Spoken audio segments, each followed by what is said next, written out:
Selanjutnya, saat ini narasumber kita sudah bergabung dengan kita. Halo, Bu Ana, sudah bergabung ya, Bu ya? Ya, sudah bergabung. Iya, baik. Terima kasih, Bu Anas. Baik, Bapak Ibu, kita akan masuk ke materi selanjutnya, yaitu pemaparan materi oleh Ibu Nurse Anastasia Hardiati, keperawatan, spesialis keperawatan medikal bedah dengan judul Manajemen Konflik dalam Keperawatan Unit Khusus.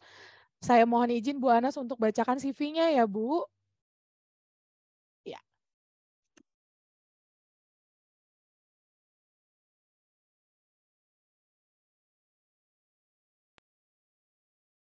Baik, terima kasih. Ibu Nurse Anastasia Hardiati, Magister Keperawatan, Spesialis Keperawatan Medikal Bedah. Beliau saat ini bertugas sebagai Head of Training Development Service di BMHS Diklat Indonesia dan sudah menyelesaikan Magister Keperawatan beliau dan juga Spesialis Keperawatan Medikal Bedah di Universitas Indonesia. Beliau juga pernah bertugas sebagai perawat di Rumah Sakit Saint Carolus Jakarta, sebagai Kepala Unit di Mayapada Hospital Healthcare Group, Kepala Departemen Nursing Development Mayapada Hospital Jakarta Selatan. Beliau juga pernah bertugas sebagai Wakil Direktur Bidang Pengembangan Pelatihan di Summit Healthcare dan juga pernah menjabat sebagai Nursing Division Head di Bunda Medic Healthcare System. Beliau juga sangat aktif saat ini menjadi pembicara di banyak acara rumah sakit, universitas, dan juga himpunan. Bu Anas juga berpengalaman sebagai konsultan dan juga pembina, saat ini masih tetap aktif sebagai konsultan akreditasi LAM KPRS dan surveyor internal akreditasi rumah sakit, serta aktif di organisasi HPMI, maksud saya, beliau aktif di organisasi HPMI di bidang pelayanan. Nomor telepon dan juga alamat email Bu Anas sudah tampak pada layar Bapak Ibu. Boleh ya Bu Anas ya, jika nanti ada hal-hal yang perlu dikonsultasikan dengan Bu Anas. Mohon izin Bu, untuk waktu pemaparannya adalah 1 jam 15 menit, nanti selesai di jam 1 lewat 5, maaf, maksud saya selesai di jam 14 lewat 25 Bu. Setelah itu nanti kita akan lanjutkan dengan sesi tanya jawab. Baik, tidak berlama-lama, ruang Zoom kami persilahkan Bu Anas. Baik, terima kasih Cindy atas perkenalannya. Boleh izin di share screen dari panitia? Baik Bu, sebentar ya.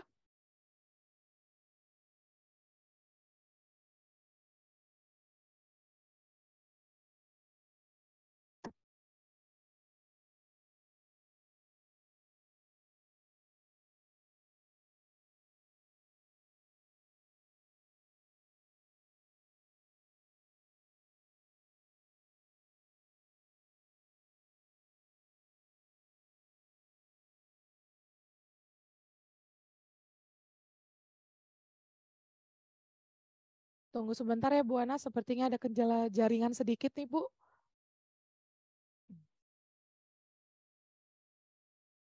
Atau kalau ini memang apa saya yang share screen? Bisa? Oh ya, baik. Terima Sudah Ibu, kasih. silakan.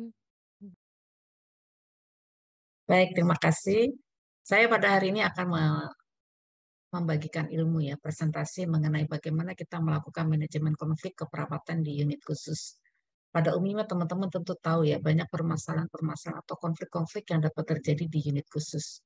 Unit khusus di sini adalah unit yang spesifik yang terdapat di rumah sakit, baik itu unit ICU, PICU, bahkan mungkin unit seperti kamar bedah, ya yang juga mempunyai masalah-masalah spesifik beda dengan unit yang ada di keperawatan umum seperti unit rawat inap atau rawat jalan. Silakan next. Ada beberapa topik nanti yang kita akan bahas bagaimana tentang tipe konflik, tahapan konflik, dan bagaimana kita akan memecahkan konflik. Oke, silakan.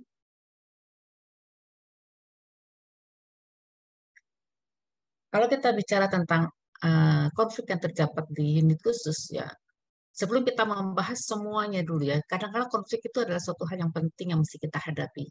Kenapa dengan konflik itu kita akan belajar untuk istilahnya kita memelihara berkolaborasi ya.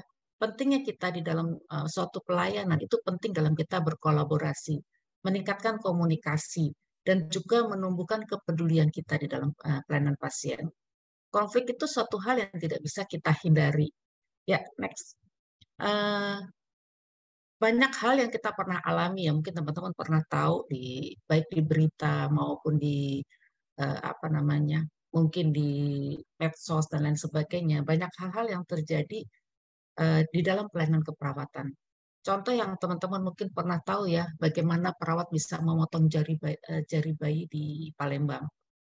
Perawat di mana bayi ini menggunakan infus ya. Kita tahu kalau bayi menggunakan infus dia menggunakan spalak kemudian dibalut ya dengan perban. Nah, pada saat mungkin perawat ini ingin simple atau dia ingin cepat kerja sehingga dia memotong balutannya, malah yang menyebabkan kondisi di mana di sini jari bayi itu tergunting.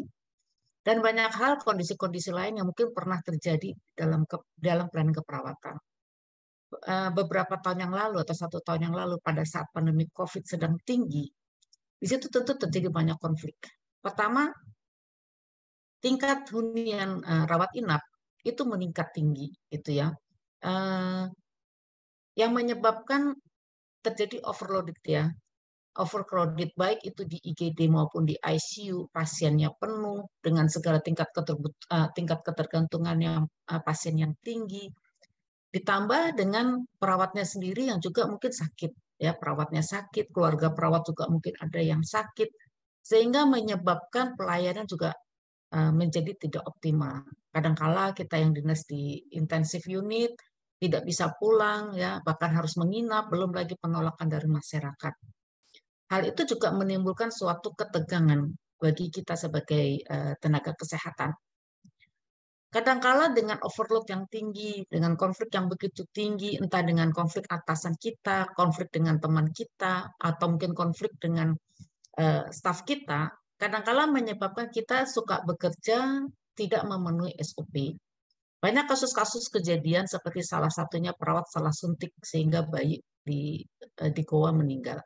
Kenapa hal itu bisa terjadi gitu ya? Mungkin banyak hal yang kita harus pelajari. Kenapa hal itu bisa terjadi?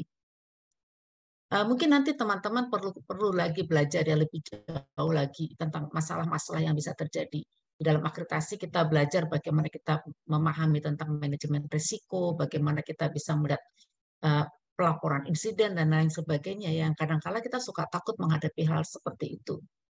Tetapi di belakang itu semua, hal itu bisa terjadi karena ada sesuatu di belakangnya. Ada masalah, ada ketegangan yang bisa timbul. Kita akan pahami dulu apa yang disebut dengan konflik. Oke, silakan next. Ya. Menurut Robin, konflik itu adalah suatu proses di mana pasti ada dua pihak. Ya, tidak mungkin konflik itu terjadi karena ada satu orang aja. Jadi konflik itu bisa terjadi karena ada dua orang yang terlibat atau lebih. Jadi konflik adalah suatu proses di mana satu pihak itu akan mempengaruhi pihak lain, baik itu secara negatif ya, atau sesuatu yang istilahnya terjadi perbedaan, baik itu perbedaan pendapat, perbedaan ide, perbedaan keinginan, perbedaan kebutuhan, itu bisa menyebabkan suatu ketegangan atau suatu perbedaan pendapat. Contoh misalnya ya, misal yang terjadi, misalnya saya sebagai seorang perawat senior, saya punya jam terbang yang tinggi. Saya tahu bagaimana cara mengambil darah intraarteri atau misalnya ambil darah AGD misalnya. Saya tahu kalau ngambil darah dengan dengan sudut misalnya 45 derajat itu jauh lebih mudah daripada saya menggunakan atau ambil darah dengan sudut 90 derajat. Secara teori mengatakan bahwa ambil darah intraarteri atau AGD itu dengan sudut 90 derajat. Nah, perbedaan-perbedaan itu kadang-kala menimbulkan konflik gitu ya. Di satu sisi ada orang yang mungkin sangat idealis ya, sangat SOP banget, tapi di sisi lain ada orang yang ingin bekerja simple, cepat gitu ya. Walaupun kadang-kala tidak memenuhi standar atau SOP yang ada di rumah sakit masing-masing. Nah, perbedaan-perbedaan itu kadang-kala menimbulkan konflik satu dengan yang lain hal. Oke, next. Ada beberapa referensi yang mengatakan atau menerjemahkan arti dari konflik. Konflik itu adalah perselisihan yang timbul terjadi akibat adanya ancaman keseimbangan antara perasaan, pikiran, hasrat, perilaku, ya, sehingga terjadi perbedaan antara yang diharapkan oleh seseorang terhadap dirinya dan organisasi. Kadangkala ya saya di dalam tim kadang suka diskusi ya. Kita kalau hanya memikirkan sesuatu tanpa kita mengungkapkan, sehingga kita mempunyai prasangka-prasangka buruk terhadap orang lain. Misalnya ya, kita melihat orang lain, kita ajak bicara tapi mukanya nggak tersenyum. Ya, contoh misalnya kita ketemu orang di jalan, mungkin orang itu tidak lihat kita gitu ya, tidak memperhatikan kita. Kita udah senyum dengan orang itu. Terus tapi dia tidak memberikan respon, tentu ada pikiran-pikiran di dalam pikiran kita. Itu orang udah saya senyumin, kenapa dia nggak senyum ya sama saya? Nah, pikiran-pikiran itu kadang suka menjadi, kalau dibilang namanya fitnah ya, fitnah diri sendiri. Artinya begini, kita punya prasangka buruk, padahal belum tentu orang itu punya prasangka buruk dengan kita. Tapi karena kita punya pikiran-pikiran seperti itu, akhirnya hal itu juga mempengaruhi kita terhadap orang lain atau menilai orang lain, menilai kita terhadap orang lain. Konflik juga dikatakan juga oleh Luhmann, dikatakan bahwa suatu gejala di mana individu atau kelompok menunjukkan sikap atau perilaku bermusuhan terhadap individu dan kelompok lain. Nah, ini yang perlu dicatat. Konflik itu menimbulkan atau mempengaruhi kinerja dari salah satu ke semua pihak yang terlibat. Contoh ya, tadi saya katakan di awal, kita tidak bisa menghindari konflik. Baik konflik kita dengan tim satu kerja. Misalnya kita sama-sama dinas di satu unit, ketemu orang yang kita sebelin misalnya. Nah, kebetulan kita kalau dinas harus ketemu orang itu. Misalnya pas dinas sore bareng atau dinas malam bareng. Nah, kalau kita pas kebetulan ketemu dengan orang yang kita tidak suka, ya, atau orang yang seringkali menimbulkan ketegangan sama kita, kita cenderung menghindar. Seringkali kita, saya nggak mau dinas sama dia, nggak asik dan lain sebagainya gitu kan. Nah, hal itu menimbulkan ketegangan kita dengan orang tersebut gitu kan. Akibatnya apa? Kalau kita sering menghindar dari orang tersebut, tentu akan mempengaruhi kinerja kita di dalam bekerja. Nggak mungkin kan kepala unit kita mencocokkan kita dengan pasangan yang kira-kira kita suka. Saya sukanya sama A, tapi saya nggak suka sama B. Jadi saya nggak mau kalau dinas saya dibarengin sama si B. Nah, ini akan menjadikan suatu masalah nanti. Ya. Karena kita bekerja di dalam satu unit dan kita selalu berinteraksi dengan orang lain, maka dikatakan oleh Arif di sini bahwa perawat adalah orang yang 90% itu mengalami konflik, terutama konflik interpersonal. Bukan intrapersonal atau orang, tapi konflik yang di dalam dirinya sendiri. Kita tahu ya perawat itu rata-rata perempuan. Walaupun ada laki-laki, tetapi kalau kita lihat ya sebagian besar perawat itu adalah perempuan. Teman angkatan saya kalau waktu zaman saya kuliah dulu ya, dari 70 siswa mungkin laki-lakinya cuma 3 itu. Waktu saya sekolah S1 juga begitu ya. Jadi di mana kita tahu ya, ini salah satu contoh aja konflik interpersonal ya. Perempuan punya keluarga, punya anak, bekerja, perawat pula ya. Udah gitu kalau namanya perawat pasti ada dinas pagi, dinas sore, dinas malam. Di satu sisi kita harus memperhatikan keluarga. Di sisi lain kita juga punya tanggung jawab bekerja. Nah, itu kadang-kala menimbulkan konflik interpersonal ya, menimbulkan masalah di dalam diri kita sendiri. Jadi dikatakan bahwa 90% bahwa perawat pernah mengalami konflik interpersonal. Oke, next. Ya. Sekarang kita mesti mempelajari apakah konflik itu harus diatasi ya. Di dalam keperawatan ya, resolusi konflik itu penting gitu ya. Diperlukan kenapa? Karena dengan diatasinya konflik, kita dapat menciptakan tempat kerja yang produktif dan aman. Bayangin kalau kita misalnya bekerja, ya, tapi kita nggak suka sama orang yang sering konflik sama kita. Padahal orang itu mungkin dia secara attitude nyebelin kita, tapi secara keterampilan dia jago banget nih, jago banget pasang infus. Pokoknya dia dalam segi keterampilan nggak usah diragukan deh, walaupun mungkin attitude-nya nggak nyebelin kita gitu ya. Nah, kalau itu kita terus terjadi, hal itu tentu akan membahayakan pelayanan ya. Dalam kita menjaga keamanan pasien, maka itu menjadi hal yang penting. Oleh karena itu di dalam kita menghadapi konflik ya di dalam keperawatan, kita harus segera mengatasi konflik itu demi keselamatan pasien. Kalau kita terus konflik, kita cenderung menghindar. Menghindar akhirnya pelayanan ke pasien berkurang. Akhirnya keselamatan pasien menjadi ancaman. Oleh karena itu, kita harus punya keterampilan di dalam mengatasi konflik. Terutama dengan cara apa kita meningkatkan keterampilan. Intinya di dalam konflik adalah bagaimana kita bisa berkomunikasi. Kita bisa bekerja sama di dalam tim. Itu pentingnya di dalam keperawatan. Ya, komunikasi yang efektif itu mengurangi kesalahan pasien. Kalau kita cuma pakai asumsi, kita pakai hanya persepsi kita sendiri, maka di situ sering terjadi kesalahan. Contoh ya, pernah terjadi kesalahan misalnya operan antara pasien dari IGD masuk ke rawat inap. Ini ya sering terjadi. Pada jam-jam rawan, terutama jam rawan itu jam pergantian dinas. Misalnya antara jam 2 itu pada saat dinas pagi mau pulang, dinas sore baru datang. Atau misalnya jam-jam sekitar jam 7, jam 8 malam, pergantian antara dinas sore, dinas malam, atau dinas malam dengan dinas pagi. Di sini nih, di satu sisi perawat yang dinas pagi mungkin ingin segera pulang, dinas sore rohnya belum nyambung gitu ya, belum 100% bisa pegang pekerjaannya. Pada saat masa transisi ini adalah masa yang rawan gitu terjadi. Nah, itu kalau kita seandainya tidak bisa berkomunikasi dengan baik ya, dengan efektif, akan sering sekali terjadi kesalahan-kesalahan. Kemudian juga kenapa resolusi konflik itu penting? Pertama, meningkatkan semangat. Kalau di dalam tim kita komunikasinya asik ya, kemudian kita bisa berkolaborasi, kita bisa berkoordinasi dengan tim, tentu akan dapat mengurangi stres, akan memperkuat budaya kerja.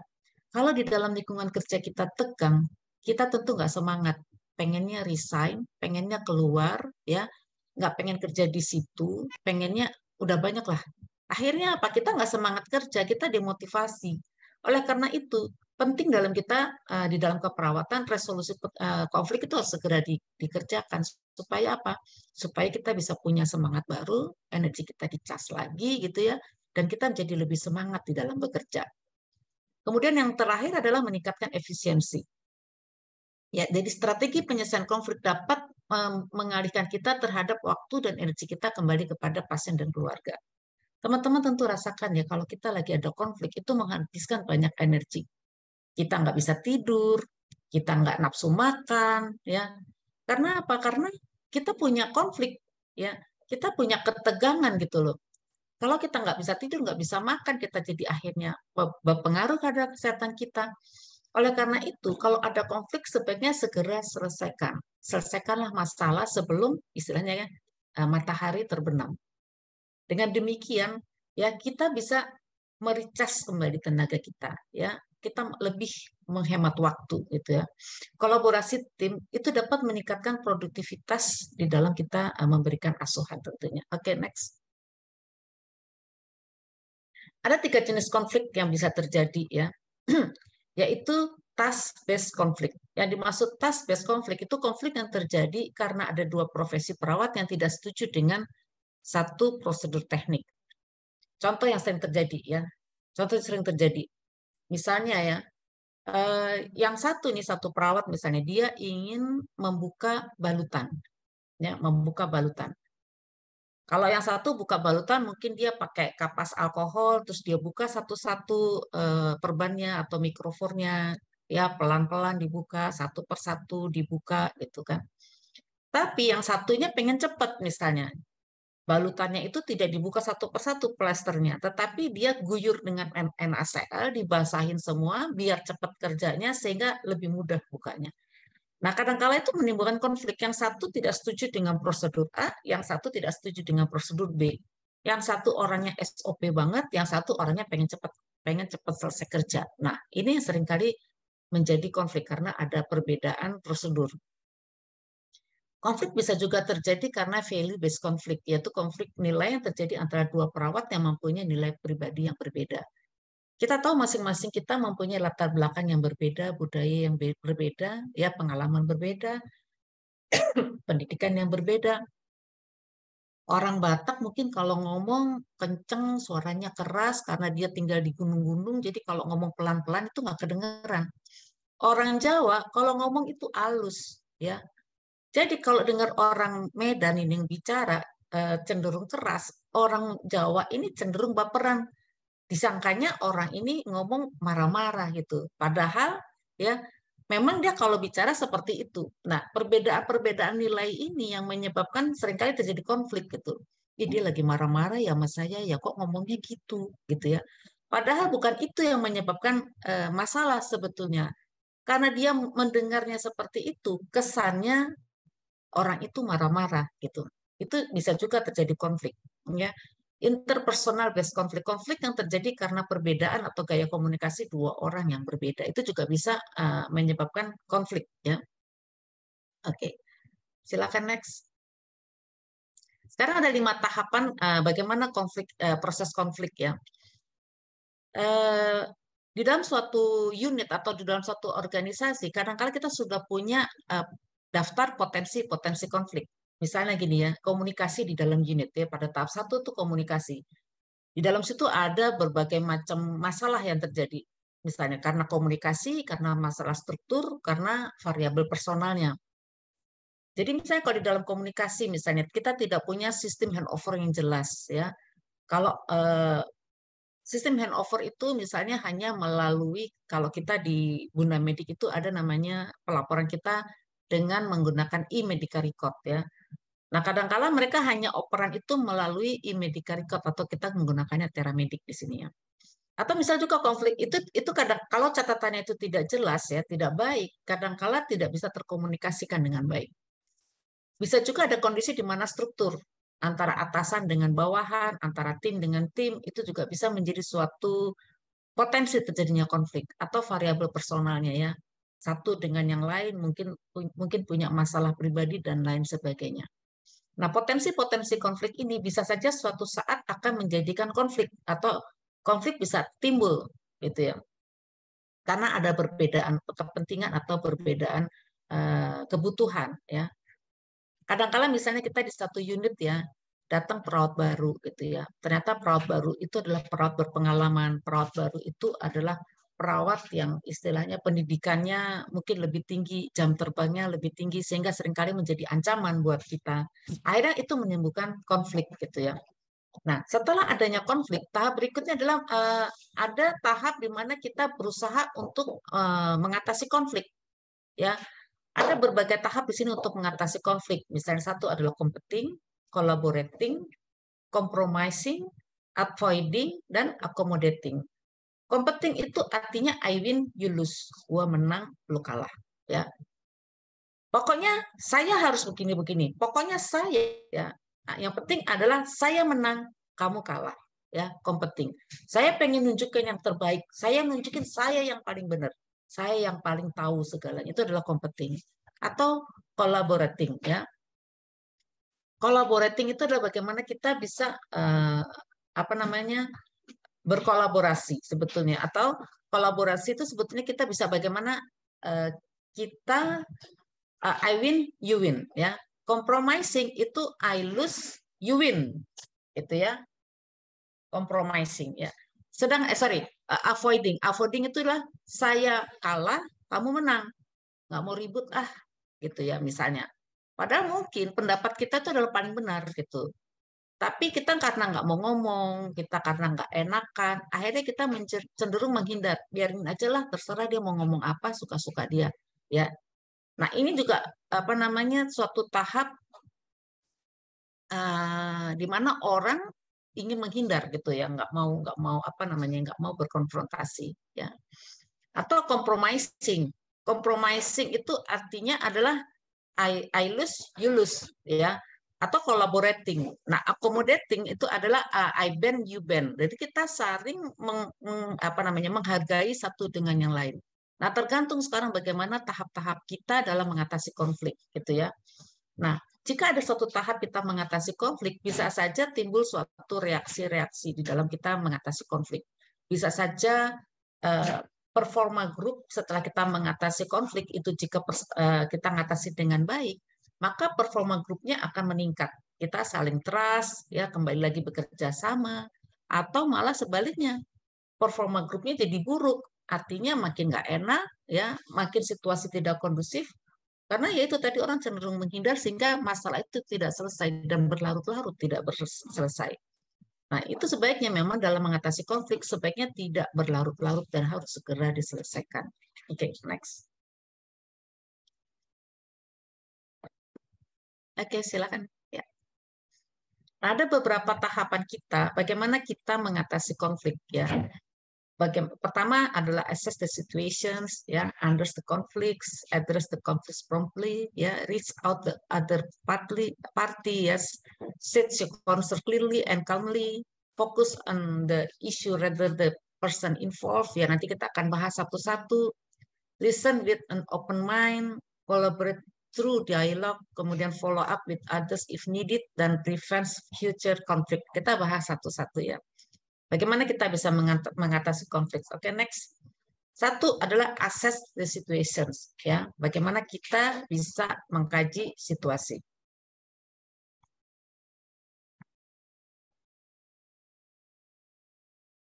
Ya. Pertama, sebelum kita boleh next. Pertama, pertimbangkanlah apakah masalah itu ada atau tidak. Kadangkala masalah itu tidak diangkat atau kadangkala orang menganggap itu bukan masalah, ya. Jadi kita mesti mempertimbangkan apakah masalah itu ada dan perlu ditangani sebelum bicara dengan pihak lain. Buat orang lain mungkin nggak masalah, tapi buat kita mungkin itu masalah, gitu ya. Buat kita masalah, buat orang lain itu mungkin nggak masalah. Nah, sebelum kita bicarakan, refleksikan dulu pada kita dampaknya dan pada lingkungan kerja. Ya, apakah yang saya lakukan ini itu akan berdampak kepada orang lain atau kepada pekerjaan, atau itu berdampak kepada kita? Tanyakan kepada diri kita sendiri, apa yang kita inginkan, perubahan apa sih yang ingin kita capai jika kita mau menyelesaikan masalah ini. Ya, misalnya tadi ya tentang mengganti perban. Ya, dulu ya saya waktu awal-awal dulu tentang perubahan pengukuran tekanan darah. Kalau kita mengukur tekanan darah ya, kalau sekarang kan pengukur tekanan darah itu bisa pakai elektrik. Zaman saya dulu kalau tekanan darah itu kita pakai sphygmomanometer ya, yang pakai air raksa. Nah, teman-teman tuh kalau ngukur air raksa itu mompa mansetnya itu kadang asal-asalan dia pus serut 200 ya. Terus nurunnya cepat turun. Ditanya, "Berapa tekanan darahnya?" 120/80. Kok gitu? Gitu kan. Nggak gitu ngukur tekanan darah. Coba kamu ukur lagi tekanan darah ya. Kadang-kala ngukur tekanan darah nggak diraba arteri brachialisnya atau arteri radialisnya gitu ya. Kemudian stetoskop kadang nggak dipasang, kadang penggunaannya asal-asalan gitu ya. Kalau kita perhatikan teman-teman kita ngukur tekanan darah, tapi mudah-mudahan di antara para peserta ini benar ya pasang mengukur tekanan darah. Ya, waktu dia ngukur tekanan darah dia yang penting ngukur aja. Dia pompa sekuat-kuatnya, dia turunin secepat-cepatnya. Padahal ada metode bagaimana kita mengukur tekanan darah menggunakan sphygmomanometer.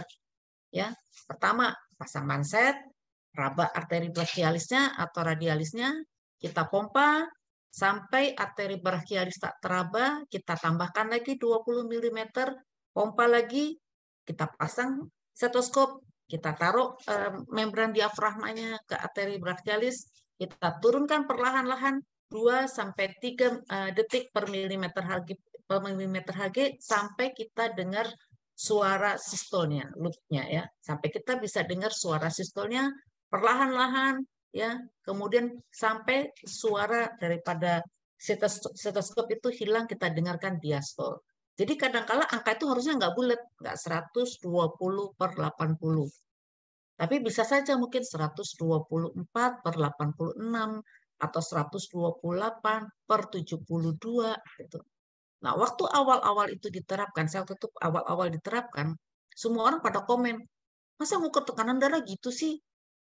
Yang ada itu 120/80, nggak ada 126/76, nggak ada itu, gitu. Nggak ada tekanan darah 124/84, nggak ada. Dan itu menjadi konflik akhirnya pada saat itu. Tapi kemudian kita berkomitmen bahwa kalau kita mengukur tekanan darah sesuai dengan teori, angka itu ada. Kalau seandainya tidak ada 124/86, harusnya tidak ada titik-titik kecil di sphygmomanometer. Tapi kenapa itu diciptakan? Ada di dalam sphygmomanometer titik-titik kecil di bawah angka-angka. Itu kan pasti punya makna, gitu loh. Nah, pada saat itu terjadi konflik, akhirnya kita berembuk mengatasi masalah. Apa iya kita mengukur tekanan darah seperti itu, gitu kan? Nah, setelah dicoba diorientasikan, disosialisasikan, ya, apa perlu nih kita selesaikan masalah ini, benar atau tidak? Nah, di sini kita perlu mengkaji apakah masalah ini memang harus diselesaikan atau tidak. Kemudian adalah kita memahami bahwa itu adalah suatu konflik, ya. Apa concern Anda pada saat itu?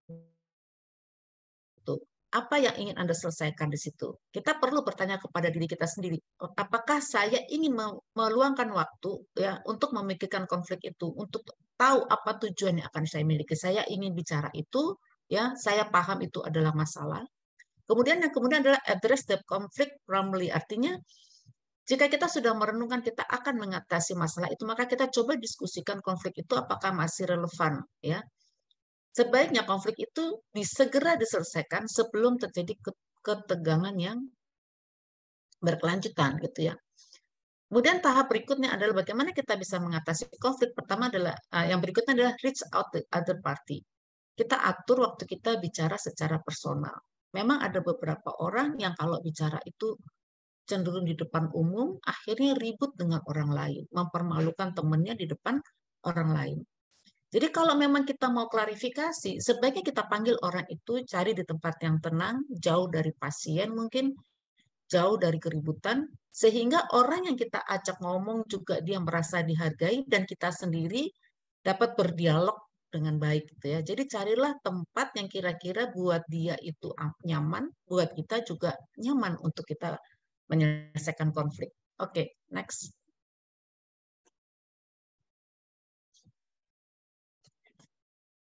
Nah, tahap berikutnya adalah state your concern clearly and calmly.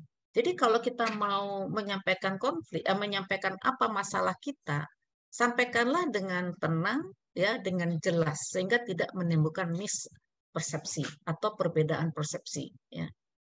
Kita memang harus fokus kepada isu, jangan kita merembet kemana-mana. Misalnya ya, kita mendapatkan staf kita menulis catatan keperawatan itu tidak lengkap, ya. Jangan kita terus menjudge dia atau menghakimi dia. Kamu ini selalu bikin laporan tidak lengkap. Kamu tidak pernah datang tepat waktu. Misalnya kita punya teman, kalau datang itu pas kebetulan kita lagi, itu pas kita lihat dia terlambat. Lalu kita menghakimi anak itu gitu ya. Kamu ini selalu datang terlambat, kamu tidak pernah datang tepat waktu. Orang itu tentu akan tersinggung. Emang saya selalu datang terlambat ya? Emang saya selalu tidak tepat waktu? Jadi kalau kita bicara, sebaiknya jangan kita menghakimi ya. Lebih baik kita bicara, saat ini saya melihat kamu terlambat. Nah, itu jauh lebih baik daripada kita mengatakan kamu selalu datang terlambat gitu. Contoh juga nih misalnya kalau kita melihat dia tidak menulis SOAP dengan baik. Jangan kita langsung bilang kamu ini tidak pernah membuat SOAP. Tapi akan jauh lebih baik saat saya melihat kamu tidak mengisi SOAP. Nah, itu jauh lebih baik. Jadi fokus kepada isu yang saat itu kita lihat. Kemudian yang berikutnya adalah listen with open mind. Jadi kita harus membuka pikiran kita. Kenapa dia bersikap seperti itu? Gitu. Kita harus mendengar dari sisi dia. Saat orang lain itu bicara, beri kesempatan dia untuk berbicara. Dengarkan secara aktif, ya. Mungkin dia punya pandangan-pandangan dari sisi dia, ada hal-hal dia. Kadang-kala kita perlu diam dan cukup mengangguk-mengangguk, ya, mendengarkan dia bicara sambil kita tetap kontak mata. Tapi kalau pada saat dia menyampaikan pendapat kita acuh tak acuh, kita sibuk sendiri, ya, terus kita menunjukkan ekspresi wajah yang mungkin berkerut, muka marah, ya, tentu itu akan menimbulkan persepsi buat orang itu. Jadi pada saat orang itu menyampaikan, ekspresi wajah kita netral, kita mendengarkan dengan terbuka, gitu ya, mempertahankan kontak mata. Ya sekali-sekali kita juga mungkin perlu mengangguk mendengarkan dia, gitu ya. Nah mengangguk itu bukan berarti kita setuju atau mengiyakan apa yang dia katakan ya, tapi mengangguk di sini artinya iya saya mendengarkan apa yang kamu nyatakan atau kamu sampaikan. Oke, silakan. Nah, tips berikutnya adalah bagaimana kita bisa berkolaborasi dengan dialog.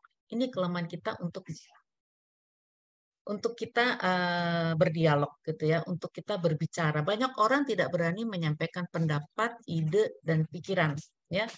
Nah, penting bagi kita di sini adalah bagaimana kita bisa berdialog ya, setelah kita menyampaikan apa masalah kita, kemudian kita memberikan kesempatan orang itu untuk berbicara ya.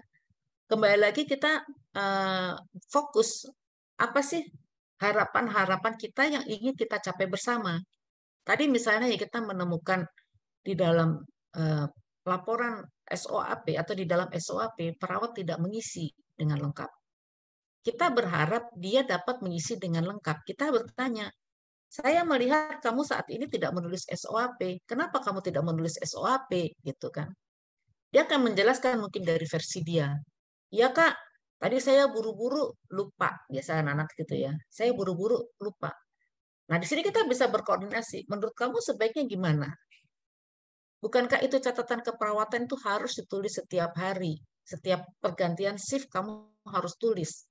Nah, kita dengarkan versi dia. Menurut kamu bagaimana? Caranya harus bagaimana? Supaya ini catatan keperawatan kita itu bisa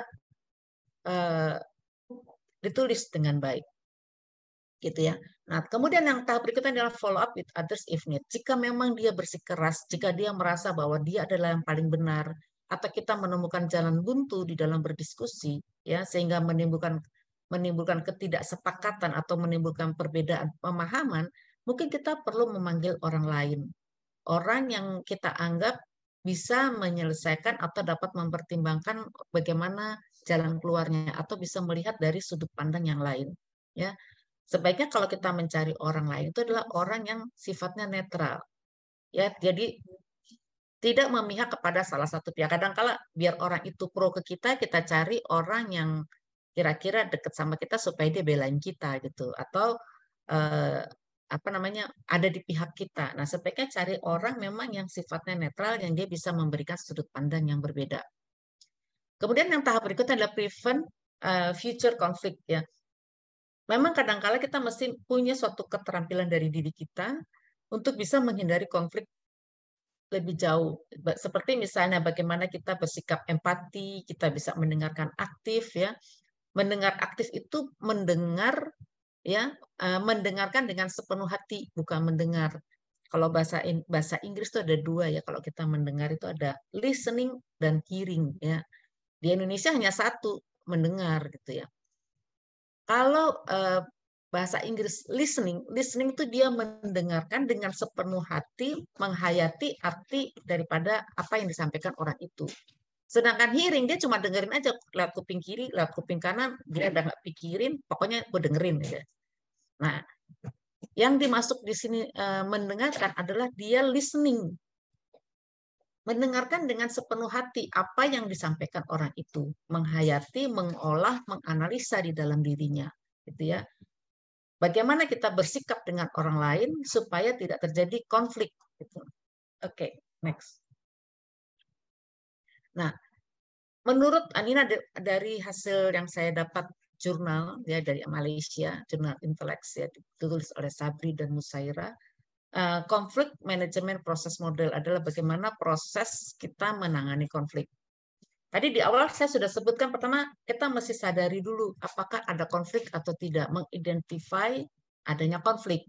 Kemudian kita analisa konflik tersebut, di mana sih kesenjangannya, apa sih masalahnya di mana gitu. Apakah dia tidak bekerja sesuai prosedur, apakah secara attitude dia tidak sesuai harapan, apakah tidak sesuai dengan peraturan perusahaan ya. Pernah terjadi nih waktu itu ada seorang perawat, dia bikin TikTok tentang pasiennya ya. Tentang pasiennya terus diupload di TikTok. Terus kemudian akhirnya jadi apa namanya? Jadi apa sih istilahnya trending gitu kan ya, perawat bikin TikTok. Terus ketahuan lagi rumah sakitnya ada logo di bajunya, ada logonya ya. Rumah sakit tertentu kan punya apa namanya? Punya kekhususan. Misalnya kalau di Bunda itu seragamnya batik hijau misalnya ya. Jadi kalau dengan lihat seragam itu orang udah tahu nih dari rumah sakit mana gitu. Atau siloam baju putih dengan strip biru misalnya ya. Mayapada dengan baju biru dengan logo misalnya. Semua orang dengan walaupun dia tidak menunjukkan itu dia dari rumah sakit mana, tapi dia menggunakan seragam itu kemudian diupload di TikTok ya. Orang langsung bisa mengidentifikasi, oh itu perawat dari rumah sakit A gitu ya. Nah, itu kan kita mesti lihat ini masalah apa sih yang terjadi gitu. Apa boleh seorang perawat mengupload tentang pasiennya di media sosial gitu ya. Nah, kita perlu menganalisis nih konflik ini. Apakah ini masalah atau tidak? Ada nggak di dalam peraturan perusahaan tidak boleh mengupload pasiennya misalnya gitu. Nah, ini kita perlu ada misalnya tahap berikutnya ada tahap brainstorming ya. Baik dengan si apa namanya dengan pelakunya, dengan pimpinannya, dengan stafnya, kita perlu lakukan brainstorming. Mungkin buat dia biasa kok anak-anak zaman sekarang menggunakan TikTok itu udah biasa gitu ya. Kemudian kita bisa membuat tahap setelah kita melakukan brainstorming ya, kita melakukan apa namanya tukar pikir gitu ya, melihat pendapat dia gitu.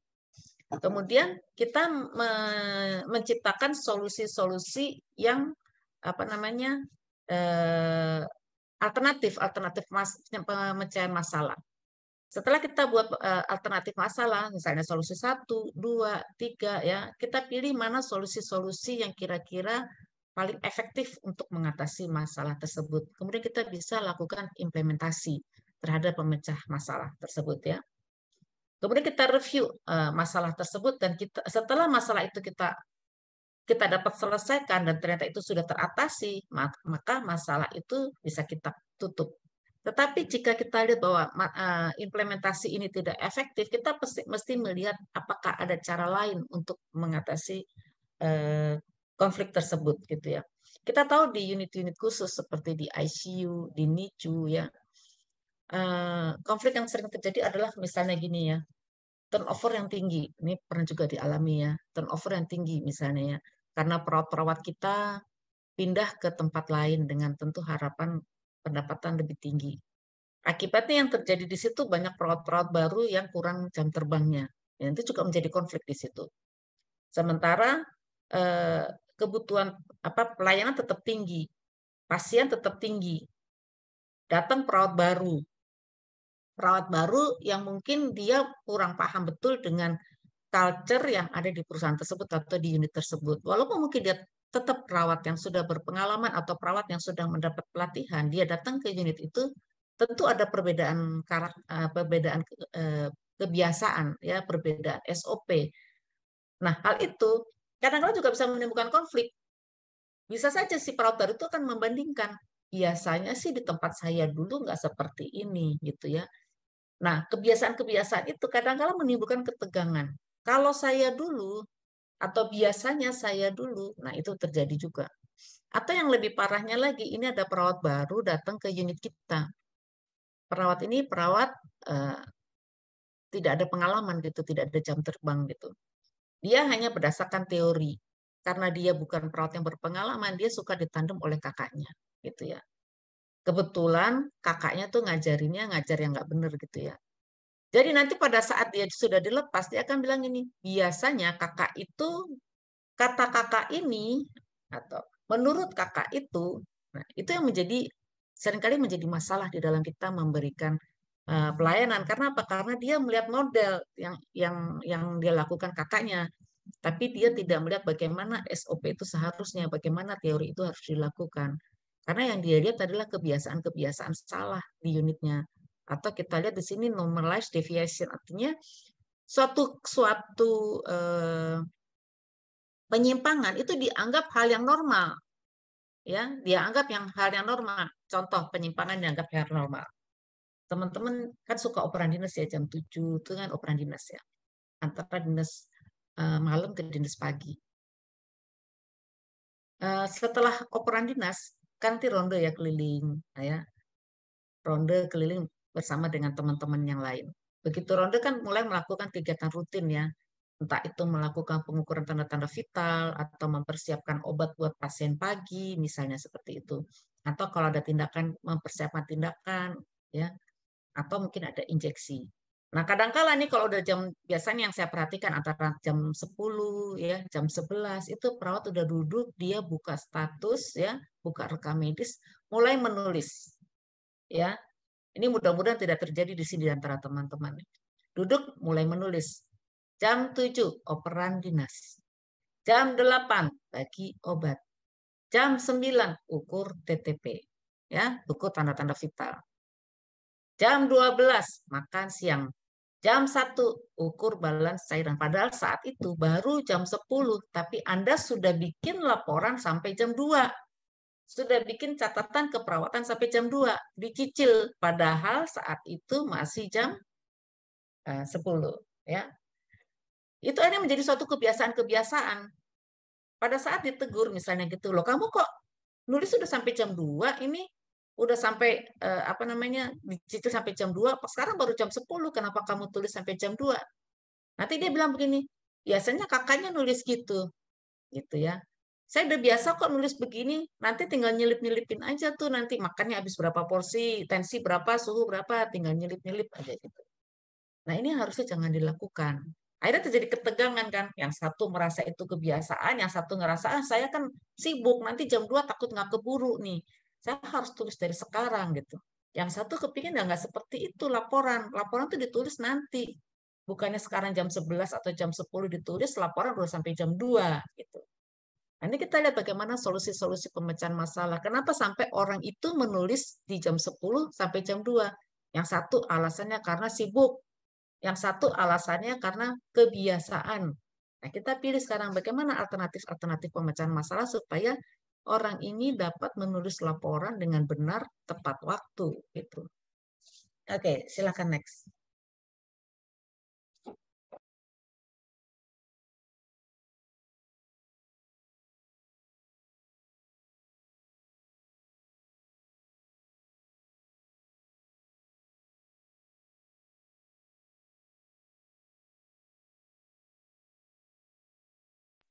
Sorry ya, ada intermezzo sedikit. Nah, sekarang bagaimana strategi penyelesaian konflik ya? Sebetulnya kita tidak beda jauh dengan yang ada di atas ya. Jadi mulai dari konflik, dan pasca konflik. Kita sendiri sebagai seorang perawat tentu punya resiko dalam menghadapi konflik ya. Semua pasti pernah menghadapi konflik. Ya, nggak pernah di antara kita ini di sini 65 yang hadir di dalam Zoom yang tidak pernah konflik. Mungkin boleh kasih reaction ya di sini teman-teman yang tidak pernah konflik. Boleh nanti dari panitia kasih hadiah nih sama temen yang tidak pernah konflik. Gitu. Boleh ya panitia ya, saya usul ya. Siap, Apa Bu namanya? Sinta. Cindy. Siap, Bu. Baik. Silakan Bapak Ibu. Boleh berikan reaction Bapak Ibu. Reaction yang tidak pernah konflik. Nah, nih coba. Saya pingin kalau ada yang tidak pernah konflik, waduh luar biasa ya. Pasti di dalam bekerja ada konflik nih. Kalau tidak ada konflik, tolong kasih cerita sama saya. Mengapa sampai tidak ada konflik gitu ya? Apa sih tips and tricksnya nih sampai tidak menghadapi konflik gitu?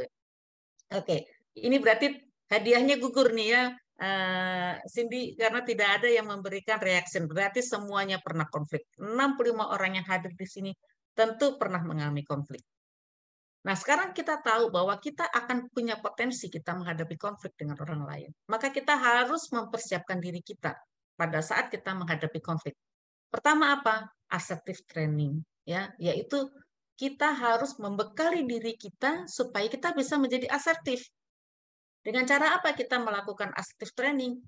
Teman-teman pasti tahu kelemahan, kekuatan yang ada pada diri masing-masing, ya. Nah, kelemahan itulah yang teman-teman harus atasi. Caranya gimana? Mungkin dengan pelatihan, ya. Pelatihan bagaimana kita berkomunikasi. Pelatihan service excellence. Pelatihan handling complaint. Semakin tinggi nih jabatan kita, ya pada saat mungkin sekarang teman-teman udah staf pelaksana mungkin. Kemudian mulai menjadi PJ shift, PJ tim, kepala ruang. Nah, semakin tinggi nih tanggung jawabnya, ya, maka semakin tinggi juga konfliknya. Apalagi mungkin jika yang hadir di sini ada kepala bidang, makin tinggi lagi nanti konfliknya. Atau mungkin bukan kepala bidang, mungkin kepala seksi atau kepala departemen, makin tinggi lagi konfliknya. Nah, kita tahu bahwa semakin tinggi kita jabatan kita, anginnya makin kencang, badainya makin kuat.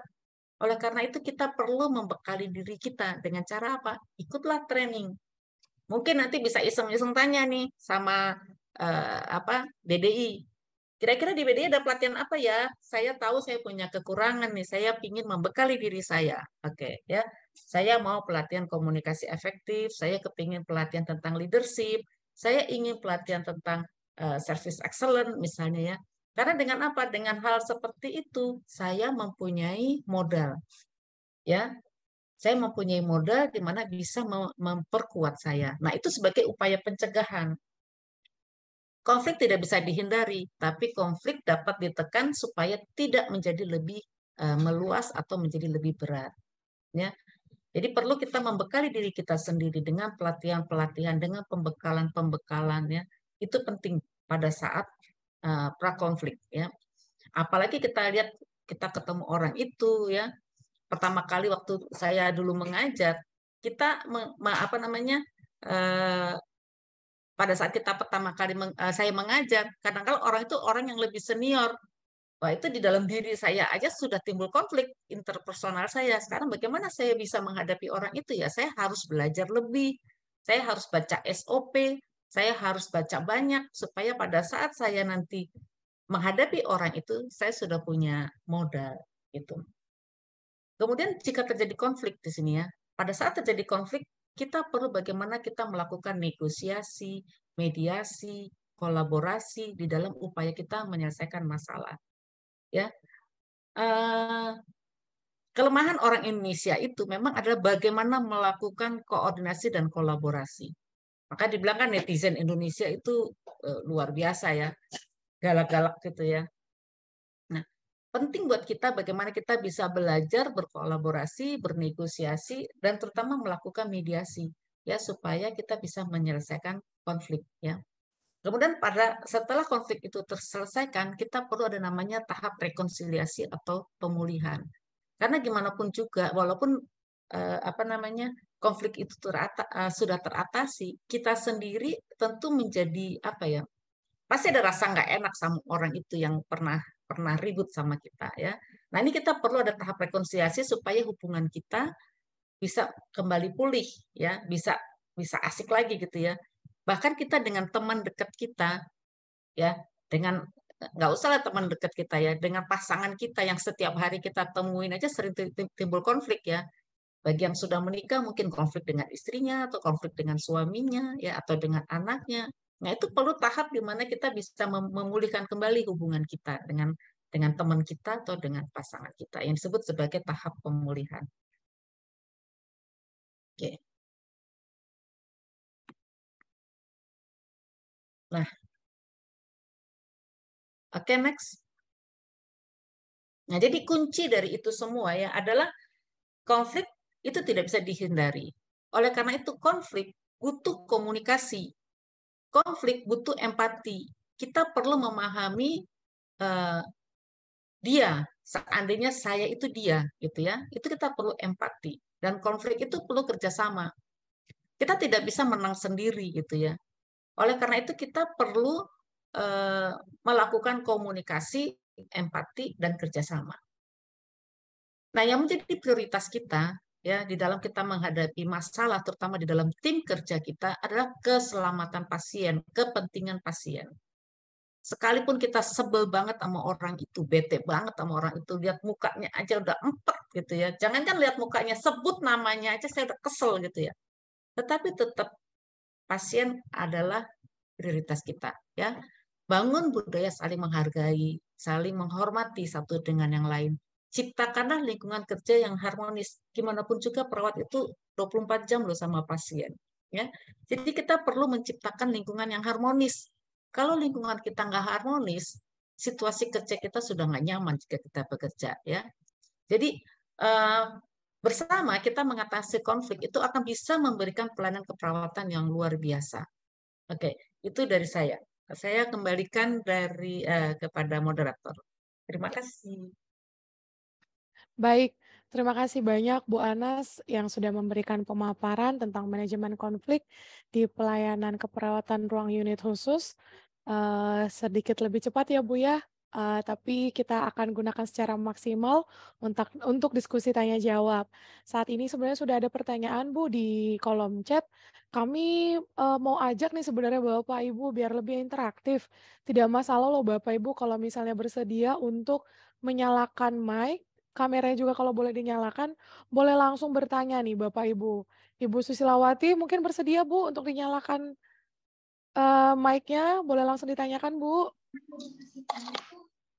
Oh iya, ada yang bersedia silakan Bu Novianti. Bu Novianti RSL Bunda Jakarta dulu mungkin ya. Silakan Bu Novi, ada yang mau ditanyakan Bu? Iya, selamat siang Ibu Anas.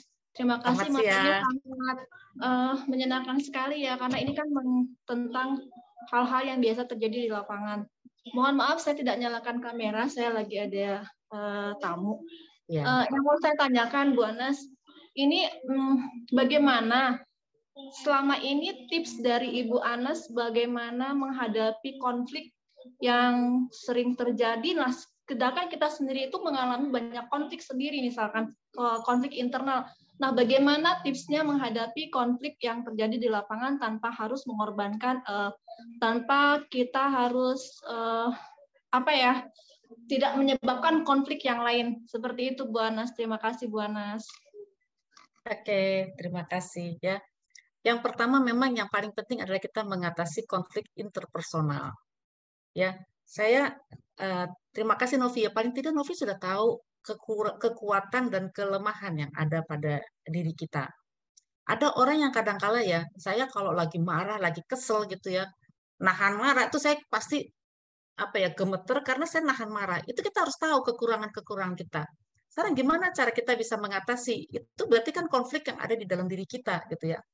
Sekarang bagaimana kita bisa mengatasi itu? Mungkin kita perlu cerita sama teman kita dulu, kita rilis, ya paling tidak kita turunkan dulu ketegangan yang ada dalam diri kita. Mungkin kita bisa cari teman kita yang bisa kita minta pendapat, ya. Tapi di sini dalam hal bukan ngegosip ya, bukan ngegibah gitu ya sama orang lain.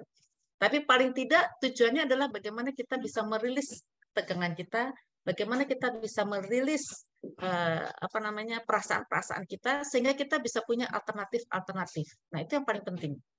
Setelah kitanya sendiri sudah rilis, kitanya sudah tenang ya, kita sudah bisa berpikir secara jernih gitu ya, baru kita bisa menyampaikan konflik. Ingat tujuan kita, kenapa kita harus menyampaikan masalah itu adalah tentu untuk kepentingan pasien.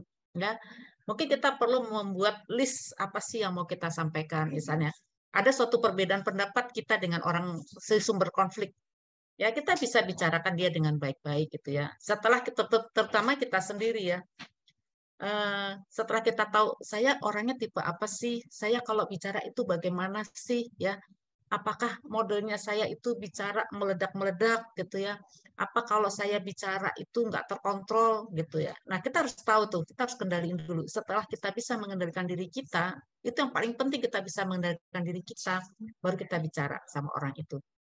Misalnya nih kita konflik dengan si A, kita bilang, Bu, saya mau bicara nih Bu, misalnya ada beberapa hal yang menurut saya tidak sesuai nih. Satu, saya begini. Kalau perlu pakai tulisan dulu, saya kalau mau menyampaikan masalah, saya bikin list dulu. Saya tulis 1, 2, 3, 4, 5, saya tulis. Setelah itu saya sambil bawa kertas, saya ngomong, 1 Bu, saya begini. 2 Bu, gini. 3, gini. Kita membuat list supaya apa yang kita sampaikan itu bisa terstruktur, nggak meluas kemana-mana. Nah, setelah itu kita diskusi. Nah, pada tahap diskusi, jika kita bisa menemukan solusi, berarti ya sudah kita selesai masalah. Tapi jika masalah itu belum selesai, mungkin kita bisa cari orang ketiga yang pihaknya itu mungkin lebih netral gitu. Itu bisa kita lakukan strategi-strategi itu gitu. Mudah-mudahan itu bisa membantu menjawab ya.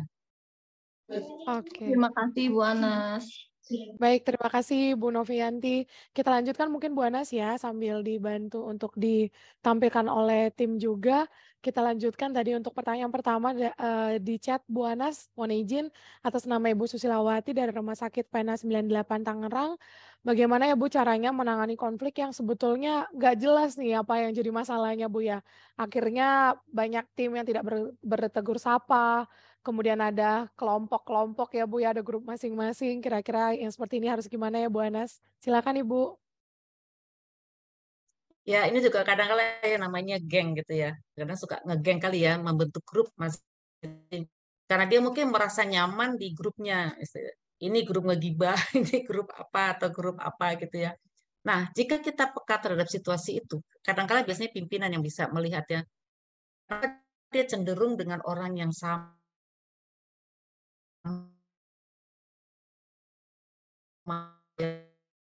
dengan grup-grup itu di metode untuk kita bisa ngeblend grup itu. Kalau misalnya kita posisi kita di atas ya, posisi kita bisa pengambilan keputusan, kita bisa melakukan misalnya entah kita kegiatan outdoor misalnya ya, kegiatan jalan-jalan bersama misalnya ya, kegiatan apa yang istilahnya memang hanya fun gitu ya. Bisa saja itu dilakukan upaya kita untuk bisa menghidupkan kembali situasi. Nah, pada saat kegiatan-kegiatan outdoor keluar dari situasi, yang keluar dari ruangan tersebut, kemudian kita bikin games atau permainan, di situ biasanya akan timbul komunikasi.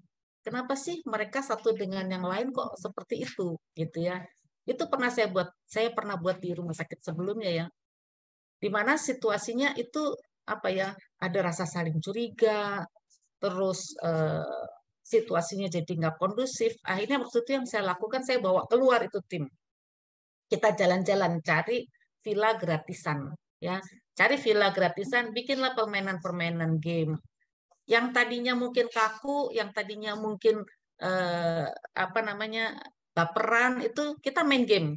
Kita selalu tekankan ini adalah permainan, ini adalah game, gitu ya. Boleh saja suatu saat kita bikin kegiatan keluar dari unit ya, keluar dari tempat kita biasa bekerja. Nah, di situ bikin permainan-permainan, terus kita bisa panggil orang lain, konsultan atau mungkin eh, apa ya IO gitu ya, ngundang di situ, kita bilang kita punya masalah nih di dalam grup kita atau di dalam tim kita, tolong dong nih supaya grup kita jadi solid lagi. Ya, jadi bukan kita sebagai pematerinya, orang lain itulah yang kita undang. Tapi kita udah kasih, udah titik ya. Saya titip 1, 2, 3 ya.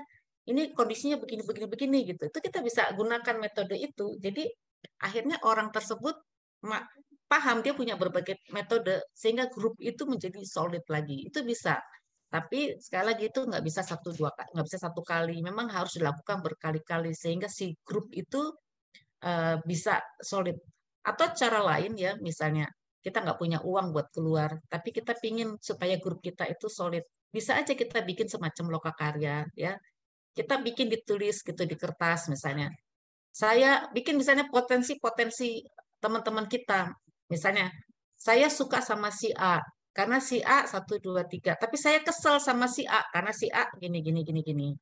Nah, si A juga harus menilai saya. Saya suka sama kamu karena kamu gini, gini, gini. Tapi saya nggak suka. Dengan demikian dia jadi tahu, oh itu toh yang dia sebetulnya. Artinya gini, kita dipaksa jadi melihat orang lain dari sisi positif, bukan melihat orang lain dari sisi negatif. Itu juga bisa salah satu strategi kita supaya tim kita tuh kembali solid gitu ya. Jadi apa namanya, kita bisa melakukan berbagai metode gitu. Begitu Bu Cindy mungkin bisa menjawab. Baik, terima kasih banyak Bu Anas. Semoga menjawab ya untuk pertanyaan dari Bu Susilawati. Ini ada pertanyaan selanjutnya Bu Anas, sepertinya cukup Ya. banyak pertanyaan di sesi ini. Selanjutnya dari Bu Susi dari Rumah Sakit IMC Alam Sutra. Bu Anas, kasusnya nih kasusnya karena avoidance yang berusaha menghindari konflik dengan sikap ya sudahlah daripada ribut. Kira-kira sikap seperti ini betul tidak ya Bu Anas ya? Silakan Ibu. Kalau saya jadi pimpinannya saya seneng karena saya jadi nggak ada yang protes. Kalau saya jadi pimpinannya ya, misalnya saya ribut sama sama Bu Susi nih misalnya, tapi Bu Susi dia menghindar daripada ribut, tapi ngomong-ngomong bilang saya mas asik-asik aja dan saya pikir saya nggak punya masalah.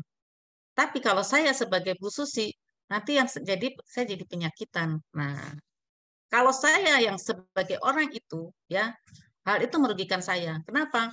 Saya menggerutu, saya tidak sehat, saya kesel, ya penyakit jadi banyak. Nah, buat orang ini, ya sebaiknya dia bicara gitu loh. Tapi kalau dia takut bicara, ya mungkin dia bisa apa namanya ya,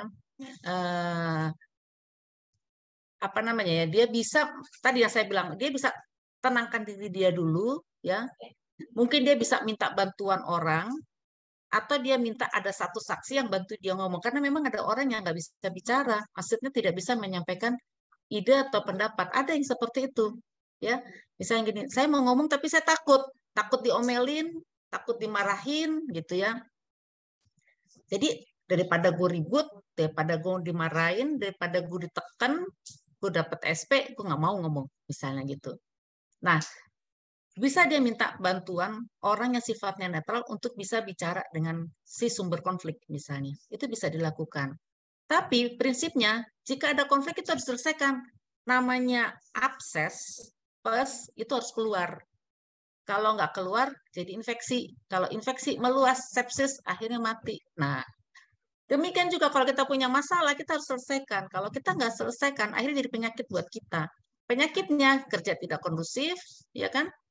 Kemudian kita akhirnya apa namanya ya, tidak optimal, pasien jadi korban, kerja asal-asalan. Nah, ini harus dihindari.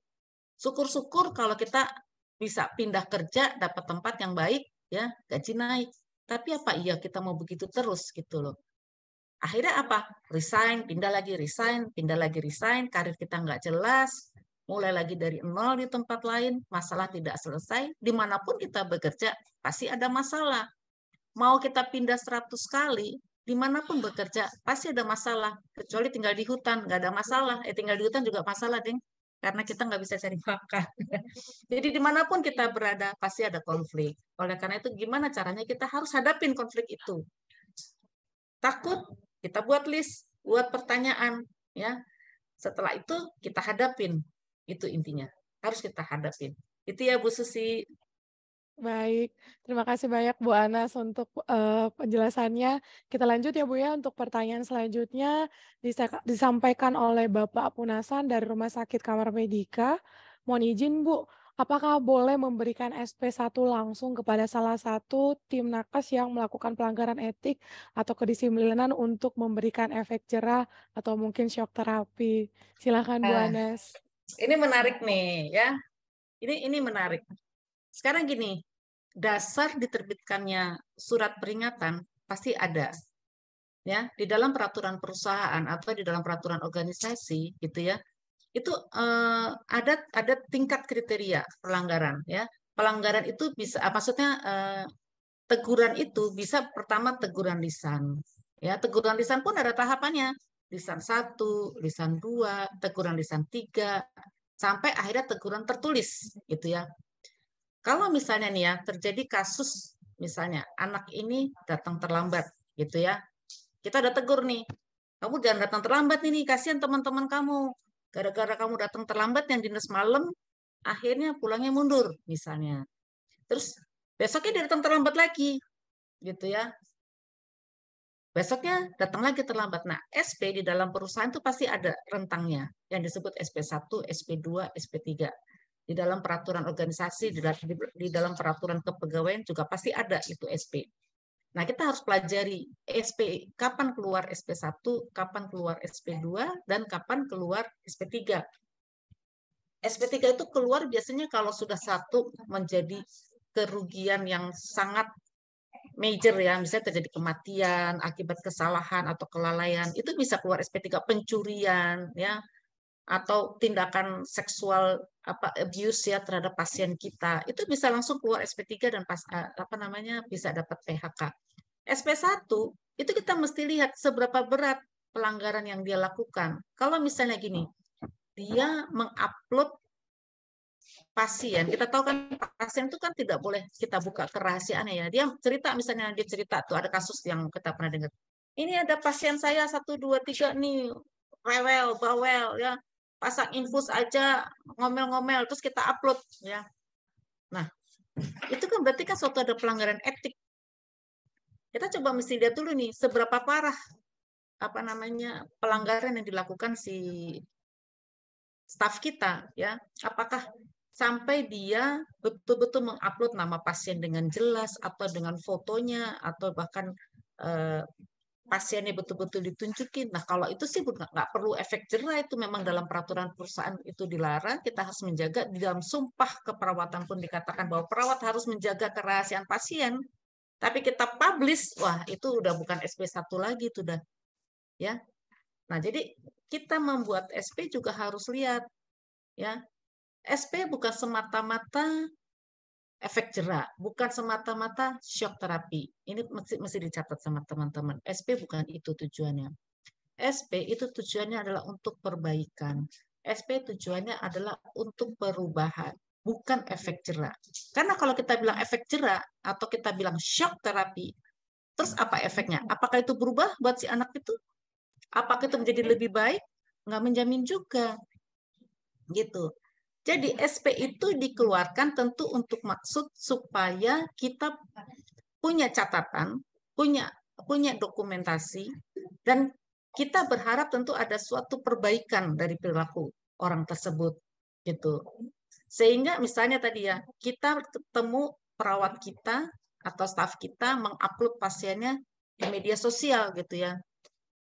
Nah, jadi kita mesti diskusikan sebelum SP itu keluar, si anak tersebut harus tahu dulu di mana letak kesalahannya.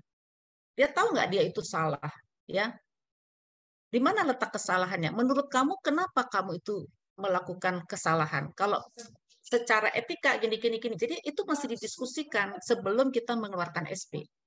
Kalau semata-mata kita keluarkan SP, tapi anak itu nggak tahu apa masalahnya, apa persoalannya, ya tadi kan di awal dikatakan, dia tahu nggak itu masalah? Dia tahu nggak itu adalah problem? Ya, itu yang penting. Kalau dia nggak tahu itu masalah, itu bahaya. Karena apa? Karena dia nggak tahu itu bukan masalah buat itu. Buat saya nggak masalah kok, gitu ya. Nah, itu yang penting. Orang itu harus tahu bahwa apa yang dia lakukan itu adalah masalah buat dia. Anak itu mesti didiskusikan. Maka perlu dibuat namanya insiden report, ya, atau laporan kejadian, entah apa laporan kronologis misalnya. Karena apa? Dengan dia membuat laporan, dia akan refleksi ke dirinya, ya, dia introspeksi. Oh iya, memang benar saya melakukan kesalahan, gitu ya. Saya telah melanggar peraturan perusahaan yang mana. Oh, saya sudah melalaikan etika profesi saya yang mana. Oh, saya sudah melanggar SOP saya yang mana. Jadi bukan semata-mata SP itu sebagai efek jera atau shock terapi, gitu ya. Tetapi kita tentu berharap untuk pembinaan anak itu, ya, untuk perbaikan anak itu supaya anak itu menjadi lebih baik, gitu ya. Itu sih ya tujuan untuk pemberian SP. Gitu ya, Pak. Ini Bapak atau Ibu Punasan ya? Mudah-mudahan Bapak ya. Bapak Punasan ya. Iya. Oke. Baik, terima kasih banyak Bu Ana. Semoga menjawab juga ya Bapak Punasan dari Rumah Sakit Karmedika. Baik, pertanyaan terakhir mungkin Bu Ana di sesi kali ini datang dari Ibu Femilda Luciawati dari Rumah Sakit Puri Cinere. Mohon izin Bu, kalau yang tadi konfliknya secara satu unit, ini malah konfliknya antar unit Bu. Kira-kira gimana nih tipsnya menyelesaikan konflik antar unit? Silahkan Ibu Anas. Ya, konflik antar unit misalnya gini, saya dulu pernah yang ngalamin waktu saya dulu masih kecil, masih muda. Jadi saya sebagai perawat baru ya memindahkan pasien. Waktu itu kalau saya dengar cerita ya teman-teman dengan cerita saya dulu waktu saya itu saya masih baru, saya mindahin pasien saya belum saya lakukan pemeriksaan fisik dan belum saya tulis di laporan pemeriksaan fisik saya. Kemudian saya pindahin itu ke mana? Ke unit lain gitu ya. Dia dari unit perawat yang istilahnya yang perawatan umum pindah ke unit VIP. Zaman saya dulu masih muda, teman-teman di VIP itu teman-teman yang udah senior-senior, idealis, galak-galak gitu ya. Zaman dulu itu begitu. Kalau saya belum menuliskan laporan hasil pemeriksaan fisik saya atau laporan pengkajian saya, itu pasien bisa disuruh pulang lagi ke unitnya. Lakuin dulu deh pemeriksaan fisiknya, tulis dulu di catatannya. Saya nggak mau terima pasien. Kan kita kesel kan? Ini pasien udah saya dorong-dorong dari satu unit ke unit lain, hanya gara-gara saya belum tulis pemeriksaan fisik atau belum melakukan asesmen, pasien disuruh balik lagi. Yang benar aja coba. Gitu kan. Kesel kan saya. Maksudnya, kenapa pasien yang nggak diterima dulu? Gitu ya. Nanti kita lengkapin laporannya. Gitu. Akhirnya terjadi ketegangan nih satu unit dengan unit yang ini nih. Gitu kan. Nggak mau. Saya nggak mau terima pasien kalau ini nggak lengkap, nanti ada apa-apa bagaimana dengan pasiennya gitu. Pokoknya kamu periksa dulu, sana bawa pulang dulu pasiennya. Nah ini kan nggak boleh kan terjadi seperti itu. Ini terjadi konflik satu unit dengan unit yang lain gitu. Akhirnya kita berdiskusi kan saat itu. Ya, pertama yang paling penting kalau terjadi konflik antar unit, jangan konflik itu di depan pasien. Pantang hurufnya hukumnya kita melakukan atau ribut di depan pasien dan keluarga. Kenapa? Nanti jadi tidak trust pasiennya. Lalu nanti yang terjadi apa? Pasiennya kabur. Katanya nanti perawat dengan perawat ribut gitu kan. Jadi sebaiknya teman-teman kalau ada konflik jangan di depan pasien. Sorry ada yang bocor kayaknya. Oke.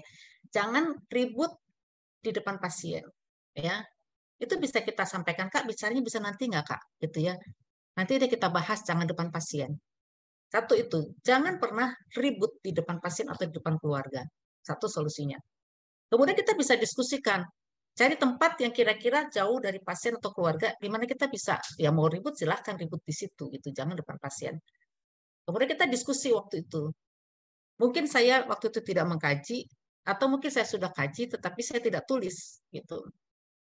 Bisa solusinya misalnya, Kak, udahlah Kak, ini masukin dulu pasiennya ke rawat inap, nanti saya yang melakukan pemeriksaan fisik.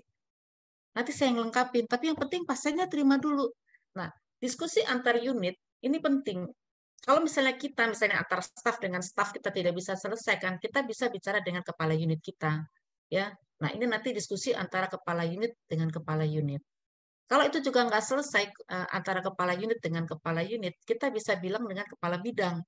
Apakah masalah ini masih bisa diselesaikan gitu. Kalau itu sifatnya misalnya masih antara tim, antara profesi, ya kita bisa bicarakan dengan kepala bidang. Tapi kalau memang itu adalah masalah etik, ya masalah aspek legal dan lain sebagainya, mungkin kita perlu juga bicarakan dengan komite keperawatan atau dengan subkomite etik, ya supaya masalah itu bisa diselesaikan. Gitu. Terutama kalau itu kalau memang itu terjadi seperti itu, dan kita mungkin bisa diskusikan. Ya, cari orang yang sifatnya netral. Artinya gini, mungkin dari unit yang sama, unit A dengan unit B, tapi dia bisa bicara, dia bisa negosiasi, orangnya lebih cooling, lebih kalem gitu ya. Terus mungkin dia punya sudut pandang yang lebih baik, bisa berkomunikasi dengan baik. Nah, itu dibicarakan dulu internal antar unit ya.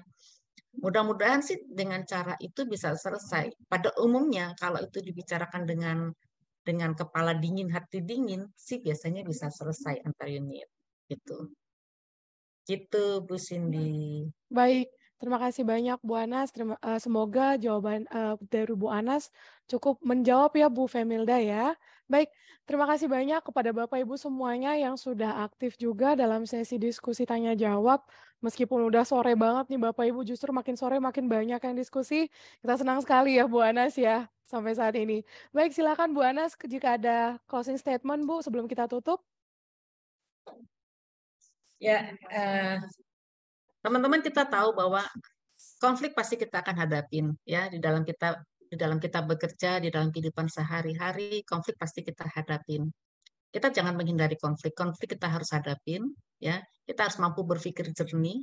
Kita perlu mengembangkan diri kita, mengembangkan kemampuan kita dengan kita melakukan berbagai teknik, terutama teknik berkomunikasi, teknik berkolaborasi, teknik melakukan mediasi.